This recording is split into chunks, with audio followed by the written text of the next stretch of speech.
నమస్కారం. జరిగినటువంటి సంఘటన మీడియా హౌస్ పైన మాఫ్ లాగా చేయడం అనేదాన్ని ప్రభుత్వం తీవ్రంగా ఖండిస్తుంది. మీడియా హౌసెస్ ద్వారా చెప్పేటువంటి విషయాలు కానీ జరిగేటువంటి చర్చలు కానీ అవన్నీ ప్రజాస్వామ్యంగా జరగాలని ఒకవేళ అలా జరగట్లేదని ఎవరైనా భావించి కుటుంబంగా జరుగుతున్నాయని మీరు భావిస్తే దానికి నిరసన చెప్పడానికి చట్ట ప్రకారంగా ఉండవలసిన వ్యవస్థలన్నీ ఉన్నాయి. ప్రజాస్వామ్యంగా శాంతియుతంగా కూడా నిరసన తెలియజేయవచ్చు.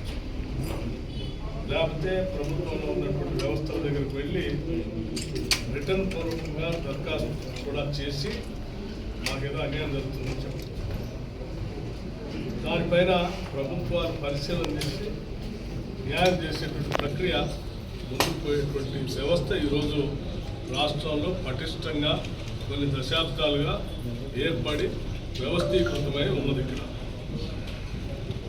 ఎంతో శాంతియుతంగా అభివృద్ధికి ఆనవాలంగా దేశమంతా హైదరాబాద్కి వెళ్ళి చూస్తున్నటువంటి ఈ పరిస్థితుల్లో పెట్టుబడులు పెద్ద ఎత్తున రావాలని, తద్వారా హైదరాబాద్ నగరంతో పాటు రాష్ట్రం అభివృద్ధి చెందాలని ఓ పక్కన ప్రభుత్వం పెద్ద ఎత్తున ప్రయత్నం చేస్తూ ఉంటే, అటువంటి ప్రయత్నానికి ఇక్కడ శాంతి భద్రతలు విఘాతం కలిగిస్తూ రాష్ట్ర అభివృద్ధికి, హైదరాబాద్ నగర అభివృద్ధికి ఆటంకం కలిగేలాగా ఇటువంటి ఆకతాయి పనులు కానీ లేకపోతే దుశ్చర్యలు కానీ ఇటువంటి ఆర్గనైజ్డ్ వార్డులు కానీ ఇది రాష్ట్రానికి, ప్రజాస్వామ్యానికి, ఈ రాష్ట్ర అభివృద్ధికి ఆటంకం కలిగించేటువంటి విధానం.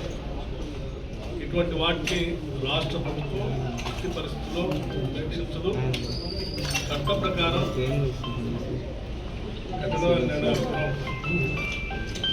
శాంతి భద్రతలు కాపాడే ప్రక్రియలో భాగంగా రాష్ట్ర ప్రభుత్వం ఈ రాష్ట్ర అభివృద్ధిని కాంక్షిస్తూ రాష్ట్ర శ్రేయస్సు దృష్ట్యా ఈ రాష్ట్రంలో ఉన్న ప్రజల యొక్క ధన మాన ప్రాణాలను కాపాడటమే ప్రభుత్వం యొక్క ప్రధాన కర్తవ్యంగా ఉంటుంది. ఈ ప్రక్రియకి అడ్డుపడి ఒక ఆర్గనైజ్డ్ క్రైమ్ చేయాలనుకునేటువంటి వాళ్ళని చట్ట ప్రకారం తీసుకోవాల్సిన చర్యలను కూడా తీసుకుంటారు. ఇక్కడ జరిగినటువంటి దాడిని ప్రత్యక్షంగా చూడటం జరిగింది. జరిగినటువంటి సంఘటనకు సంబంధించిన వివరాలని పూర్తిగా వాళ్ళు వివరించారు.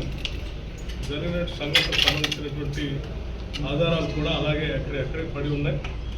దీనికి సంబంధించి పోలీసు, హైదరాబాద్ నగర సంబంధించినటువంటి పోలీసు పూర్తిగా సమాచారాన్ని సేకరించి బాధ్యులైనటువంటి సైనా కూడా కఠినంగా చర్యలు